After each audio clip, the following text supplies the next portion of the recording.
Another foundational instructional practice in the C3WP resources is what we call kernel essays.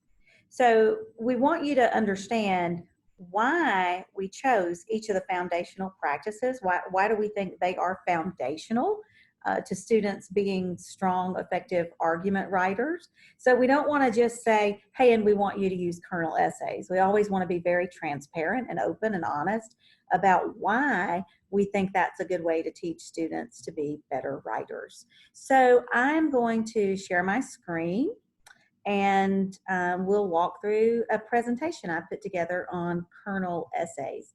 So kernel essays are little kernels or portions of an essay that help students to think about structure.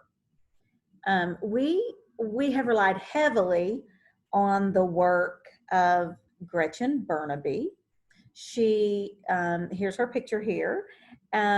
She came up with all of this thinking and scholarly work on kernel essays, and this is all straight from her website. So kernel essays teach structure without teaching formula. So when we think of formulaic writing, we often think of like a cookie cutter. It's very narrowed, and you teach children. It's almost like a fill in the blank, and that doesn't generate depth of thought. It typically doesn't even generate something anyone wants to read. Most state writing rubrics, including Mississippi's, if the writing is formulaic, you don't score very high. You score on the very low end of the scale if your writing is formulaic. On the other hand, teaching students about kernel essays and letting them make choices about how to structure their essay, that typically culminates in broader thinking and writing, because kernel essays are generative. So they generate thought rather than narrowing thought. And so the key there to what I've just said is that structure is a writer's choice. Now, especially in Mississippi, we see on the writing rubric, there's that statement that there is evidence of planning. So evidence that the writer, the student writer, actually thought about the plan, thought about how they want to get their point across. And that's what structure is all about. And that's also Reading for Information Standard 8. There are all these questions about why the writer chose a particular structure. First of all, what structure did they choose? How is that structure effective in getting his or her point across? So that's a big takeaway with kernels. We teach students that structure is your choice. So here are some pictures of some students who structured arguments in a couple different ways. I like to have students write, the parts of their essay on a Post-it, and then they can move those around. So this slide shows 4 different options, and this is not exhaustive. There are more ways that you could structure an argument essay. And these are just 4. So you could say overview of the issue. That might be the first section. And it's really important to think of these as sections rather than paragraphs. So your overview of the issue might be 2 paragraphs. Your overview of the issue and what some people think might be in just 1 paragraph. The overview of the issue and the claim might be in just 1 paragraph. So don't think of these as paragraphs. Think of them as sections of the structural aspect of the essay.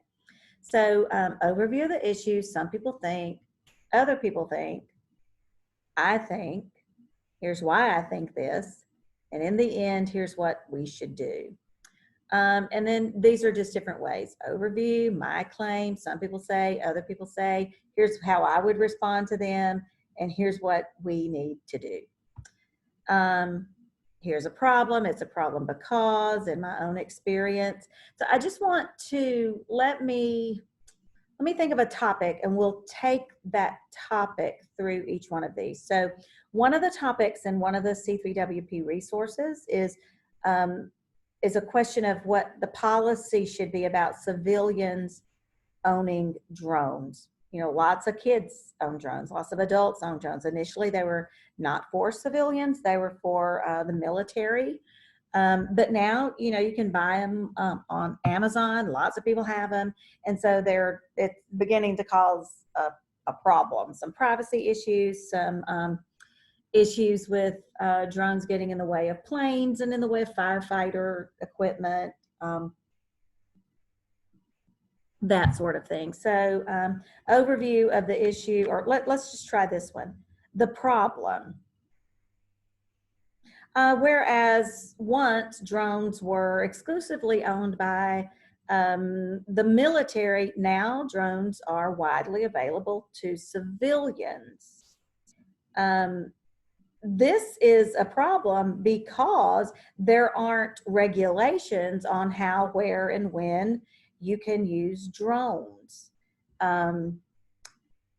Drones are beginning to, people are filing lawsuits against other people for flying drones over their backyards and taking pictures of them and invading their privacy. And drones are, so, you know, whatever the student learns from doing their research on this issue, they would tell why it's a problem.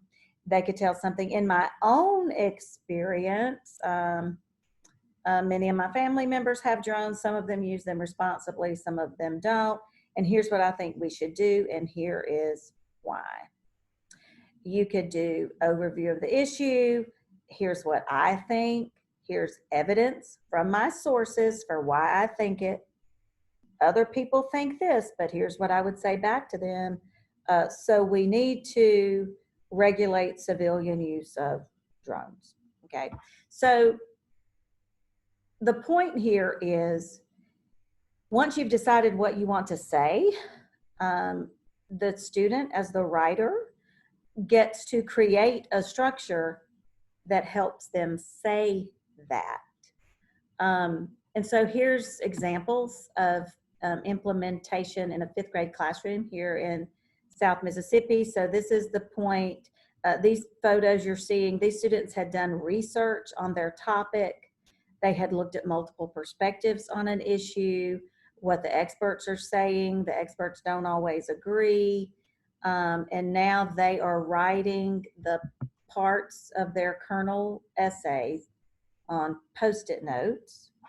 And in this photo, they're doing oral rehearsal. So they're using the structures, the Post-it notes, the kernels, to orally rehearse their argument, like I just did with the drones.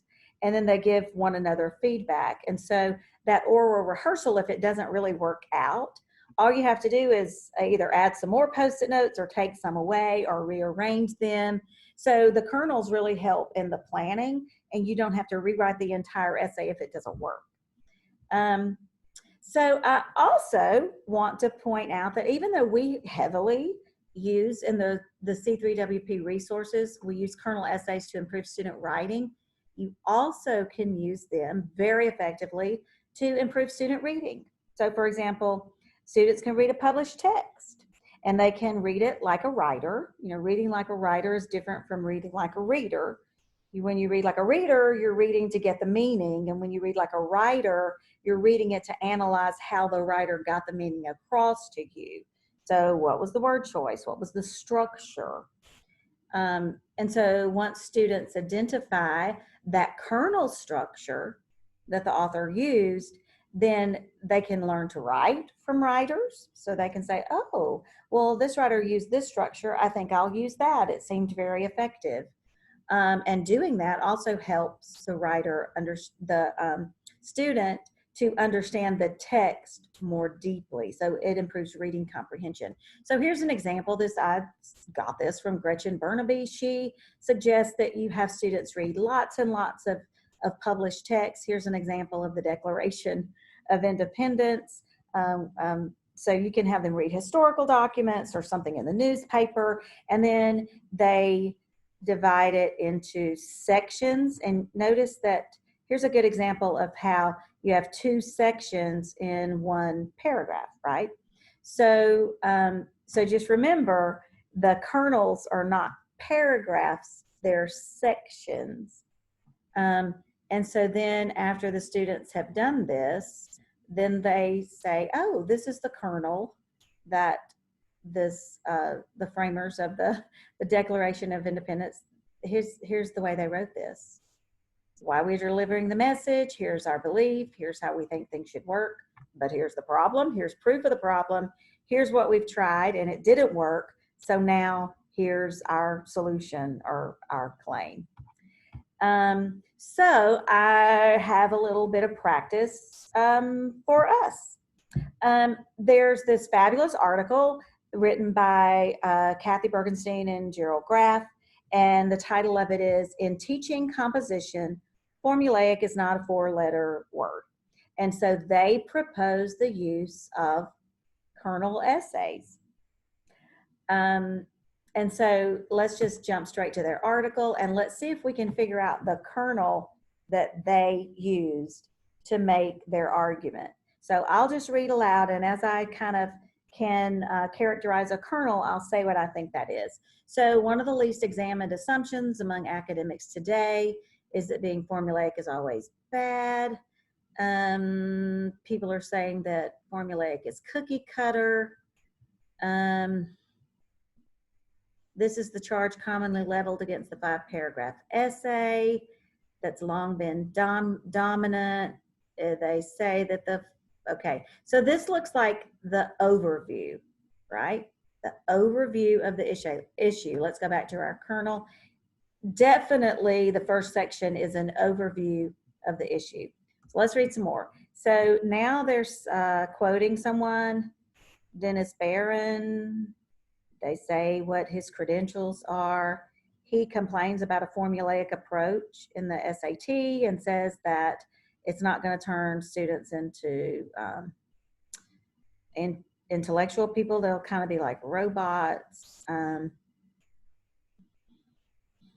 So that's, some people think, right? Okay. And then they answer that. So Graff and Berkenstein say, well, actually, there are several problems with what Dennis Barron is saying. So now they're saying, but hold on, here's where we think he's wrong. So overview, some people think, here's what we would say to them. Let's see if we can find a kernel for that. Here's how I respond. So we could put that kernel there. Here's how I respond, or we respond, since they're co-authoring. And then they give some reasons for what they think. And here's a claim they make. Far from shutting down thought and stifling creativity, formulas structure thought and feeling and make creativity possible. So that's their claim. That's what we say or we think. And so they say it's not that the proper antidote to the 5-paragraph formula is not to just reject all formulas, but to look for some better formulas, right? So it says the reason the 5-paragraph essay has survived is because it really helps students. It gives them a clear set of operations to perform. And so the problem with it is it's dry and lifeless. Isolation, it puts students in an isolation booth. And here's the clicker, the clincher. The problem with the 5-paragraph essay then is not that it is a cookie cutter, but that it is the wrong type of cookie cutter. The cookies you make with it won't be your best. What critics of that model should be objecting to is not that it's a formula, but that it is a weak formula. So then what they're saying here is they're still responding, right? They've given some evidence for their own claim. Other people think, but. Okay, so other people think, but. Let's keep moving on. And they're quoting some other people. So other people say, they're saying that formulas can have a democratizing potential. And then they end with, it's time to rethink the logic and stop using formulaic as if it were a 4-letter word. So they've ended with, so we need to. So here's what we need to do. We need to stop thinking of all formulas as bad, and we need to say, well, some of them stifle thinking, others generate thinking, and they're not all equal. So I will share the link to the entire article if you want to read it after you finish watching this video. But Kernel Essays helps give students options for how to structure their writing. They get to choose which one is best for their purpose and for what they want to say. And then I gave you a little bonus, which is how teaching Kernel Essays can also improve student reading and reading comprehension.